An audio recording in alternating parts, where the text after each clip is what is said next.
Welcome back to Close Up. It's safe to say there is no one in New Hampshire closer to President Donald Trump than his former campaign manager, Corey Lewandowski. He's been in a highly visible role advocating for the president and his administration in the media. Now he could be taking that fight to Capitol Hill. Corey Lewandowski, thanks for joining us this morning. My pleasure. Thanks for having me. So you were here back in December, and by chance we actually asked you, hey, what do you think about maybe taking on Jeanne Shaheen in 2020? And you actually couldn't have probably thrown more cold water on that back then. What's changed?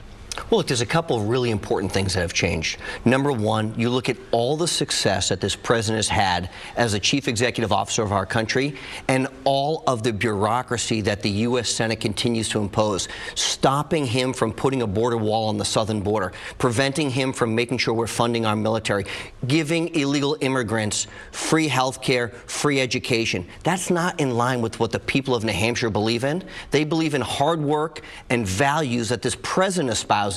And now as I look at this more and more, I think the people of New Hampshire deserve a U.S. senator who's more in line with the president's values than the values of the far extreme left of Nancy Pelosi and Chuck Schumer. Was this the president's idea? You know, I don't think it was the president's idea. At the end of the day, when you decide to run for office, it's a decision that you make with your friends and your family and what's best for you and hopefully the people that you want to represent. Do I think that the president would support it? I do, because I've been a stalwart supporter of the president, and I'm proud of that.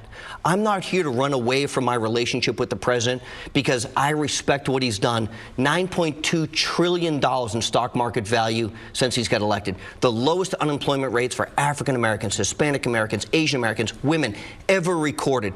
The best economy in the world, right? I'm proud of those accomplishments. Fighting China, fighting back against the illegal practices of China, stealing our intellectual property. This president deserves more advocates on Capitol Hill helping to fight those fights over the next 4 years. Is it safe to say, as you explore getting into this Senate race, that you would expect to have the president's support if you do decide to run? Well, I think ultimately it's going to be the president's decision. I think it would be something where he would greatly consider, but ultimately he has to decide if he wants to support me and if that's the right thing for him and his campaign. I think in New Hampshire in 2020, President Donald Trump is going to win. He came very close in 2016. The laws have changed as it relates to same-day voter registration now, which means now you actually have to be a registered voter of New Hampshire to vote in our state, which we appreciate. Thank you. But in addition to that, when you look at the economic success, the low unemployment rate, the booming economy, the question you ask yourself if you're a voter, am I better off today than I was 3 years ago before Donald Trump came in? And by every economic indicator, the answer is yes. And so if you're running on that record, and you're the president and you're coming to New Hampshire to articulate that record to the people of New Hampshire, I think they're going to reward him with a victory in 2020. What is the victory strategy in 2020? I mean, you guys came almost out of nowhere in 2015. Obviously, the president was a very, notable businessman, but you shocked the world, if you will. A lot of the punditry class did not expect that. What is the strategy to repeat in 2020? We've had a much more robust operation in New Hampshire now. We're the first state in the country that the RNC has funded staffers through the Victory program to be here full-time every day. They've been on the ground now for north of 5 months. We've got a full complement. And the other difference here, as opposed to 2016, in the 2016 election, not all of the Republican Party base was behind Donald Trump. You look at the polling data today, he's polling 94% approval amongst the Republican Party. Now, will there be detractors, the old guard, who wish that they were still in office, the career politicians, those people who don't like the way the president delivers his message, even though it's what he campaigned on? Of course that's going to take place.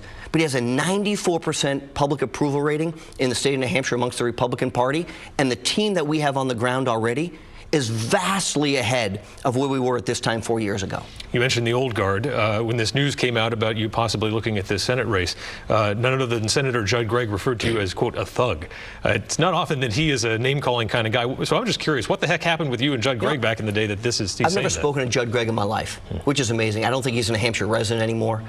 But if the people of New Hampshire think that your daddy or your grandfather had to be elected before you, and you had to be the political elite to get elected, then you don't want to vote for Corey Lewandowski if I run. If you think that you had to go to Harvard University, have a trust fund, you don't want to vote for Corey Lewandowski. I went to the School of Hard Knocks. You know who I want supporting me if I run? I want the police officers and firefighters who I served with when I was a sworn officer in this state. I want the union members who understand that my grandfather was a union printer. And I want those people who grew up in a single-parent household like I did by a single mom who did everything she could to make sure that I had the greatest opportunities in the world. Those are the people I want. So if the Judd Greggs of the world want to attack me and my family for what we had because we didn't have a trust fund or go to the best schools, then that's okay. Those aren't the people I want their votes from. I want the people who show up every day, go to work every day, and thank God they're in the greatest country in the world. What is the case to the voter who doesn't necessarily pay attention to cable news or to the fights in Washington? Why Corey Lewandowski over someone like Jeanne Shaheen? Well, it's very simple. The question you have to ask yourself is the U.S. Senate doing everything we can to make sure that we remain the greatest country in the world? Has Jeanne Shaheen helped us or hurt us on that path? And when you look at the totality of what Jeanne Shaheen has had the opportunity to do, when it came to voting with the American people or voting with Chuck Schumer and Elizabeth Warren and Kamala Harris, she's gone in that direction. And look, do I agree with everything that the Republican Party in Washington, D.C. does, and particularly, the members of the U.S. Senate? Of course not. And I think if the people of New Hampshire have ever seen me, they know one thing is certain.